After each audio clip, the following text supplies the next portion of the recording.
Te contaré cómo Rodrigo Lara Bonilla, en una sesión pública del Congreso, humilló y desenmascaró a Pablo Escobar frente a todo el país. Quédate hasta el final, porque lo que sucedió después de ese enfrentamiento marcaría el inicio de una guerra que terminó en tragedia nacional. El origen de un Robin Hood criminal. Antes de que su nombre se convirtiera en sinónimo de terror, Pablo Escobar se construyó una imagen de benefactor. Era un hombre que no necesitó disparar un solo tiro para conquistar el corazón de los sectores más vulnerables de Medellín. Su estrategia fue simple, pero eficaz. Donde el Estado no llegaba, él sí. En los barrios más olvidados, Escobar pavimentó calles, levantó canchas deportivas, donó viviendas y organizó entregas masivas de alimentos y juguetes. La miseria de miles fue su terreno fértil. Pero detrás de cada balón donado y cada mercado entregado, había una intención. Escobar no ofrecía ayuda por compasión, sino por cálculo. Se estaba fabricando un ejército de lealtades populares que, llegado el momento, estarían dispuestos a defenderlo como a un santo. Esa simpatía era su escudo. Su plan no era solo narcotráfico. Su verdadero anhelo era el poder institucional. Necesitaba ser político. Escobar quería controlar la narrativa, la ley y las decisiones del Estado. Quería ser el poder. Su ambición lo hacía soñar con la presidencia. El Robin Hood paisa era en realidad un estratega meticuloso que usaba la necesidad social para disfrazar su imperio criminal bajo una fachada de solidaridad. El primer obstáculo: Luis Carlos Galán y Rodrigo Lara. En su búsqueda por legitimarse, Escobar puso la mira en el movimiento político más esperanzador de la época: el nuevo liberalismo. Fundado por Luis Carlos Galán y Rodrigo Lara Bonilla, representaba una corriente joven, renovadora, que prometía limpiar la política colombiana de los vicios tradicionales. El narco vio en ese proyecto una oportunidad para colarse entre los líderes que ya se estaban ganando la confianza del pueblo. Usando su cercanía con el político antioqueño Jairo Ortega, Escobar logró posicionarse como suplente en las listas del partido. El plan estaba funcionando. Sin embargo, la ilusión duró poco. Tanto Galán como Lara empezaron a notar inconsistencias.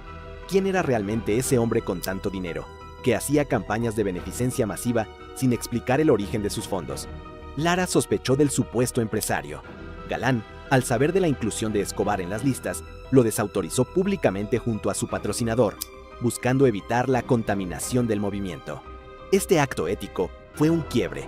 Escobar se sintió traicionado y humillado. Desde entonces, Rodrigo Lara y Luis Carlos Galán se convirtieron en sus enemigos. Y para Escobar ya no era solo poder, sino venganza. Escobar entra al Congreso, y con él, la mafia. A pesar del golpe recibido, Escobar no abandonó su estrategia política, solo cambió de escenario.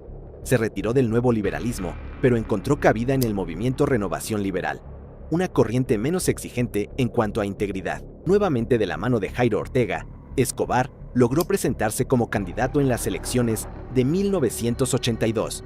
El dinero que corría detrás de su campaña era incalculable, pero nadie se atrevía a investigarlo. El resultado fue insólito. Escobar llegó al Congreso de la República. Con ese movimiento, logró blanquear su imagen a ojos de muchos colombianos. Ya no era solo el benefactor de los barrios pobres, sino un honorable congresista, con inmunidad parlamentaria y acceso directo al núcleo del poder estatal. Pero Rodrigo Lara no estaba dispuesto a quedarse cruzado de brazos. Desde su nuevo cargo como ministro de Justicia, comenzó una ofensiva silenciosa para desnudar la doble vida de Escobar. Su objetivo no era solo retirarlo de la política, sino dejar en evidencia la infiltración del narcotráfico en las instituciones colombianas. El debate más tenso de la historia del Congreso. Lara propuso un debate en el Congreso sobre los llamados dineros calientes, es decir, aquellos capitales que, sin explicación clara, financiaban campañas políticas, equipos deportivos, fundaciones y hasta medios de comunicación. Sabía que al hablar de esos dineros, estaba tocando directamente a Escobar. El ambiente en el Congreso se volvió hostil, y lo que debía ser una discusión sobre transparencia se convirtió en un ataque frontal. El narco, por supuesto, no se presentó en persona, pero su voz resonó en el recinto a través de su padrino político, Jairo Ortega.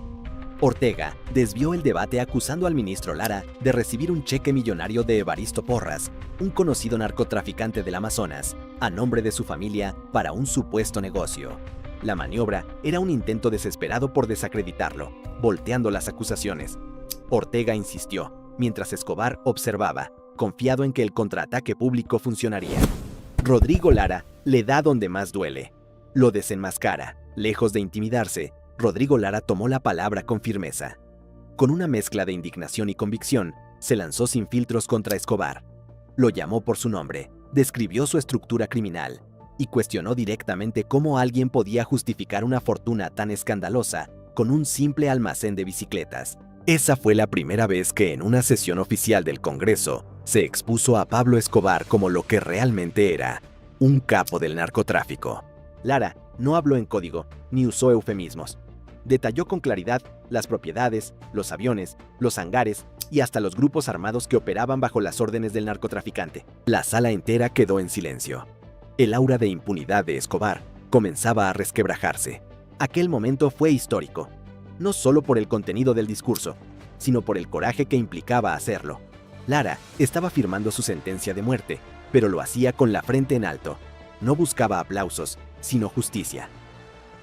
La ficha clave. Guillermo Cano y la foto maldita. Pese a la fuerza de sus palabras, Lara necesitaba algo más que acusaciones públicas. Necesitaba pruebas. Fue entonces cuando apareció una figura fundamental. Guillermo Cano, el director del periódico El Espectador. Cano también llevaba años denunciando la infiltración del crimen organizado en la política. Junto a su equipo de periodistas, emprendió una búsqueda frenética en los archivos del periódico. Estaban convencidos de que Escobar no era un desconocido. Tenían razón. Una ficha judicial de 1976, con la foto de Pablo Escobar y Gustavo Gaviria, detenidos por narcotráfico, lo cambió todo. Publicada de inmediato, la imagen olvidada estalló en escándalo. La visa de Escobar fue revocada. Sus aliados se desmarcaron. Fue expulsado del Congreso y abandonó la vida pública. Su máscara de filántropo cayó. El golpe final y la sentencia de muerte. Lo que parecía una victoria definitiva para Lara se convirtió rápidamente en una nueva amenaza. En marzo de 1984, la policía descubrió Tranquilandia, el laboratorio de cocaína más grande del mundo, ubicado en una zona selvática de Colombia. Lo impresionante no era solo el tamaño del lugar, sino lo que encontraron allí: matrículas legales de avionetas, registros comerciales y vínculos con empresas legítimas. Fue la prueba irrefutable de que el narcotráfico no actuaba solo. Rodrigo Lara entendió entonces que Escobar no era un enemigo aislado, sino el rostro visible de una red mucho más grande y peligrosa. Una red que incluía empresarios, militares, políticos y funcionarios públicos. Lo había dicho antes en privado. No lo iban a matar los sicarios, lo iban a matar los de los aviones. Pocos días después, fue asesinado en Bogotá mientras se trasladaba en su automóvil. Tenía razón, el enemigo ya no era solo un criminal. Era un sistema completo, decidido a perpetuarse por medio del miedo y la sangre. Rodrigo Lara no murió por lo que dijo, murió por atreverse a señalar lo que muchos sabían, pero callaban. Su muerte no fue solo una tragedia, sino un punto de no retorno para Colombia. Aquel debate en el Congreso fue el inicio de una guerra que cambiaría la historia del país para siempre. Rodrigo Lara Bonilla fue el primero que se atrevió a enfrentar públicamente al hombre más temido del país, y lo pagó con su vida. Pero también fue el primero en demostrar que la verdad, aunque incómoda, tiene poder. ¿Vale la pena arriesgarlo todo por decir la verdad en un país donde reina el miedo? Déjanos tu comentario abajo y dinos qué opinas de este enfrentamiento histórico. Y si te gustó este contenido, suscríbete y activa la campana de notificaciones para seguir explorando las historias que marcaron a nuestro continente.